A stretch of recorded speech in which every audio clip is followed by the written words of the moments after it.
All right, I'm going to teach you how I took this photo from looking like this to this. Let's get into it, motherfucker. Okay, so to start this off, as usual, we're going to go crop this puppy to 4:5.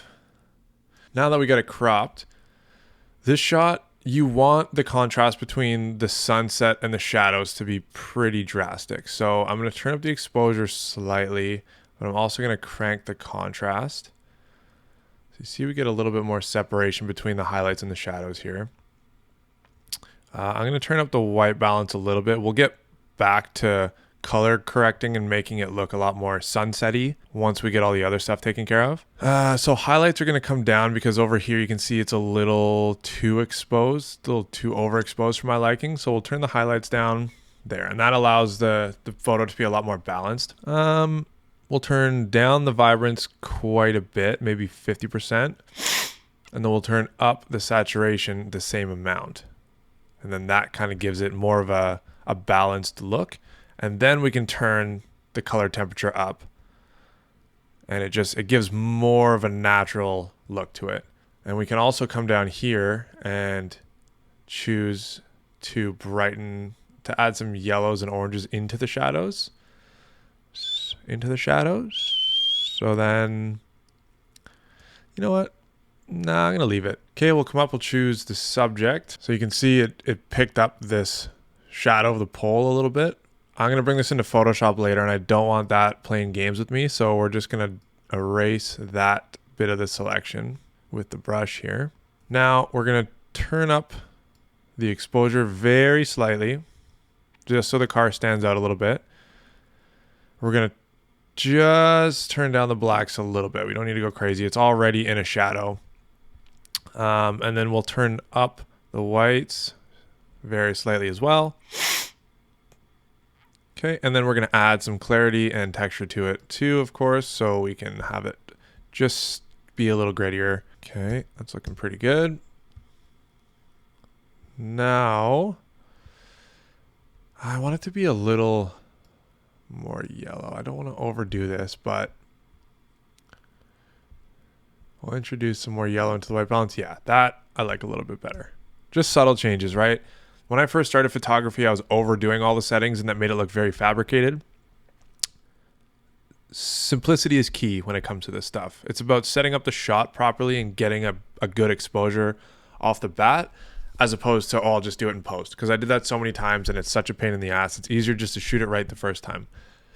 Right? Okay, so we're going to turn up the dehaze a little bit.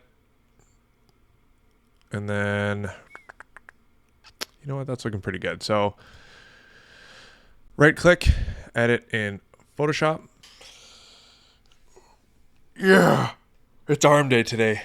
We're going to go fucking get it. While I wait for this to load, stay hydrated.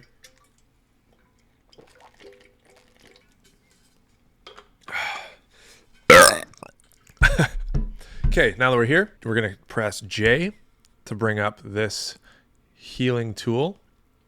We'll click once here, and then we'll go to the end where we want to click, hold shift and click again, and that gives you a straight line. Boom, she's gone. Now obviously there's a little bit of a line here. This is just me being picky. The little bit that's left over here, we'll just turn down the size of this a bit and go over that. Okay, now we'll hit L and we'll choose this part of the shadow that can go eat a dick. Generative fill. We'll see what this does, because it's usually generative fill, I think, just completes patterns. Like something that's already there, it's just going to follow through and do that. Don't like that. Don't like that.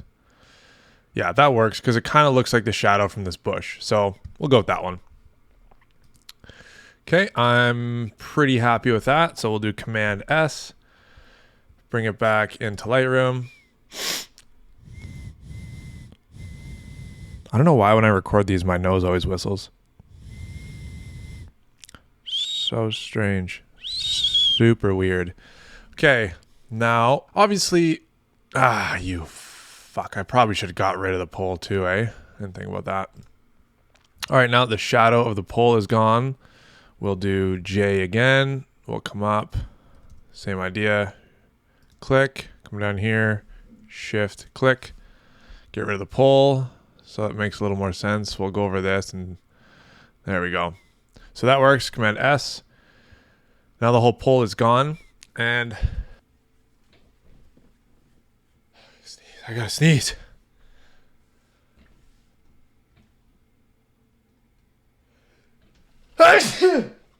Woo! Now the pole's gone.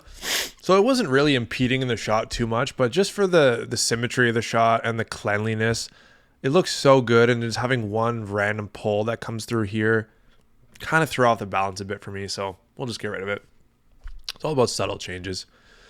Okay, now last thing, I'm going to do a linear gradient at the bottom because obviously this is all in the shadows. Now we can do subtle, doesn't have to be crazy. And you know, for the top, I don't really want to do too much of a linear gradient. We'll play around, see what it looks like. See, this is the fun of photography. Like, there's no rules. Like, I just normally do this for photos because of how it's set up. But in this instance, you know, you don't really need it. Like, that doesn't make sense, right? The shadow's there, but so is the sun. So we'll turn that down. But like, if we take the dehaze and turn it down, so it essentially is haze, that might even work a little bit better, right? Because it kind of brightens it up. But even then, no, I don't like it. We don't need to put any gradient filter there. I think it looks great as is. And there we go. All right, that's that. Now you guys let me know what you want to learn next in the comments, and I'll make another video about it.